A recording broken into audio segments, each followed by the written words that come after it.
जय श्री राम। ये कहानी कमोना की है।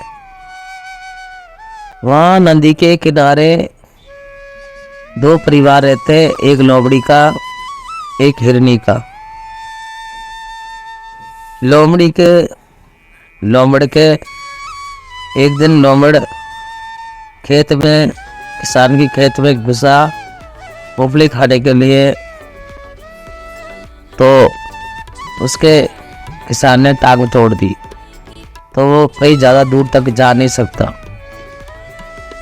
और हिरनी का पति बीमार था, उसके दो बच्चे थे।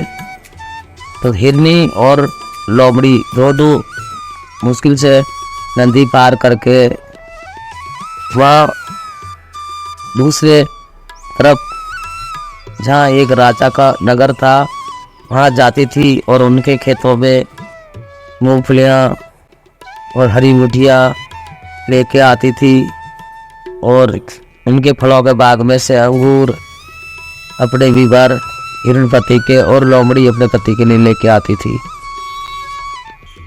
रोज ऐसे ही हिरनी जाती थी। एक दिन हिरनी और लोमड़ी दोनों बोली कि आज हम फलों के बाग में घुसेंगे और वहाँ से अंगूर और कुछ फल लेके आएंगे, जल्दी हमारे पति सही हो जाएंगे और घूमने फिरने लगेंगे। जिनके फलों का बाग था उसी नगर का राजा की रानी बहुत ही जिद्दी थी। वो साधारण भोजन नहीं करती थी और राजा से लड़के बोलती, मैं भूखी रहूंगी।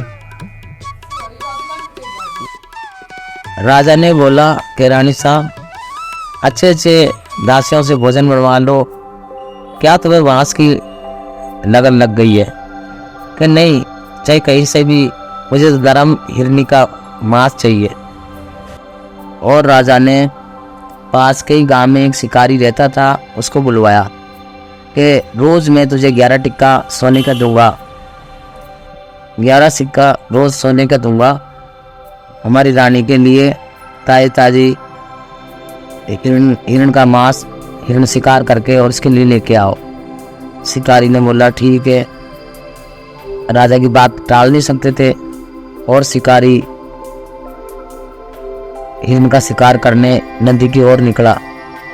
आगे वही बाग में हिरनी और लोमड़ी अपने पतियों के लिए अंगूर और मूंगफलियाँ इकट्ठी कर रही। वहीं बाग में छोटी छोटी टोकरियाँ रखी, उन्हीं में इकट्ठे कर रही नदी पार ले जाने के लिए। और शिकारी पहुंच गया और शिकारी ने तीर कमान तान लिया हिरनी पे। और हिरनी बोली कि मुझे मत मारो, मेरा पति बहुत बीमार है, मेरे छोटे छोटे 2 बच्चे हैं। शिकारी बोला, मुझे राजा साहब का आदेश है और तुम तो उन्हीं के बगीचे में फल तोड़ रही हो। रानी साहब को नरम नरम मांस चाहिए होता है रोज, और तुम नई उम्र की लग रही हो, हम तुम्हें ही मार के रानी साहब को ले जाकर देंगे। कि मेरा पति बहुत बीमार है, मुझे छोड़ दो, कल मार लेना, मैं अपने पति से कह के आ जाऊंगी। उस दिन शिकारी ने उसे छोड़ दिया, दया आ गई।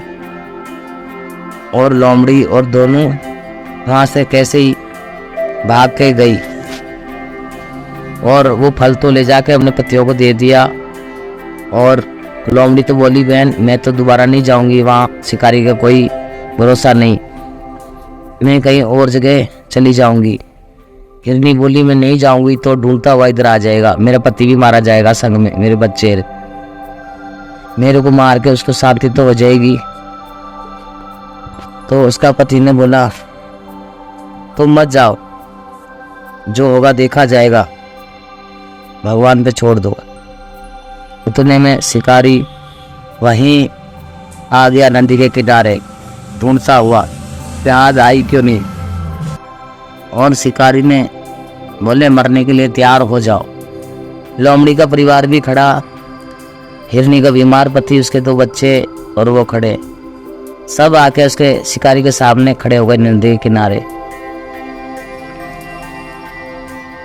और शिकारी बोला कि पहले कौन मरना चाहता है। तो सब बोलने लगे, हिरनी बोली मुझे मार लो, बाकी इन सबको छोड़ दो। दूसरा बोले, उसका पति बोला बीमार के, मुझे मार दो, मैं किसी के काम का ही नहीं हूँ, इसे छोड़ दो, ये अपने बच्चों को पाल लेगी। आपस में सब ऐसे बोलने लगे।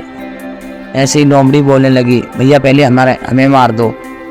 उनका सबका आपस का प्रेम देख के और शिकारी के मन में दया भावना जाग गई और उसने नीचे कर दिया तीर कमान। नगर की तरफ उदास उदास लौट के और राजा साहब से जाके उदास होकर खड़ा हो गया कि मुझे माफ़ कर दो, मैं ये काम नहीं कर सकता। राजा जी ने बोला कि हमने तो तुम्हें 11 सिक्का देने का वादा किया, तुम अपने वादा से मुकर गए हो कि मुझे 11 सिक्का नहीं चाहिए किसी की जीव हत्या करके, और उनको मारूंगा तो उनकी हाई मुझे जन्म तक मेरा पीछा नहीं छोड़ेगी। और राजा के पास अपना तीर कमान रख के बोला, 11 सिक्कों सोनों का से अच्छा मैं कई मजदूरी कर लूँगा, कोई दुकान कर लूँगा, मैं आज से तुम्हारा काम नहीं करूँगा। और शिकारी अपने घर को वापस चला गया। राजा की समझ में आ गई बात शिकारी की, और वो भी अब अपने दासियों से बोले, रानी के लिए प्लेटों में कंकर पत्थर भरवा लिया और बोले ये रानी के लिए खाने के लिए दो। रानी को बहुत मांस की आदत पड़ गई है, जीव हत्या करने की। और सब उसके प्लेट में कंकर पत्थर का भोजन परसवा दिया। और जब रानी खाने लगी बोले ये क्या मेरे संग मजाक कर रहे हो। बोले तुम्हें जीव हत्या करने में मजाक नहीं लगता, तुम्हारा कितना निर्दयी हृदय हो गया है। शिकारी का भी हृदय पिघल गया शिकार करने से, पर तुम्हारा हृदय नहीं पिघला। मैं भी तुम्हारी आज के बाद में कोई बात नहीं मानूंगा, और आज के बाद में तुम्हें कोई शिकार नहीं मिलेगा। अगर तुम्हें जीना है तो ये साधारण भोजन है, इसे खाओ, और नहीं तो मत खाओ, ये कंकर पत्थर खा लो। और रानी उदास होके उस दिन से बोले मुझे माफ़ कर दो, आज के बाद में मैं भी नहीं खाऊंगी। और वही साधारण भोजन रानी खाने लगी। और राजा अपने